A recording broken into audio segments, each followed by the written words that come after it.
Battery has an internal resistance of 0.4. Okay, so we've got this formula, right? An internal resistance, that's this guy, right, of 0.437. An EMF of 9, so that's this guy, right? What is the terminal voltage? Well, the terminal voltage is going to be IR, right? The drop across the external circuit if it's drawing 1.5 amps of current, right? Okay. So if I rearrange this, remember I get that EMF is equal to IR plus I little r, right? And that this is the terminal voltage. Okay. So the terminal voltage is going to be IR is going to equal the EMF minus I little r, okay?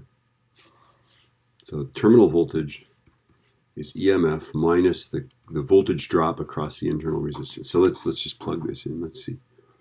What is the terminal? Oh, we're just solving for the terminal voltage. Okay, so this is 9.00 is our EMF, right?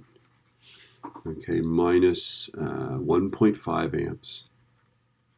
Then what's our internal resistance? 0.437. And that'll be our terminal voltage. It's going to be less than 4.5, right? Okay, or less than 9. Okay, so let's see, 9 minus 1.5 times 0.437.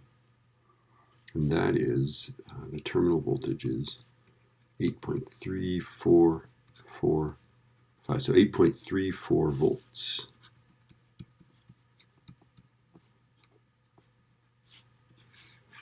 Ta-da.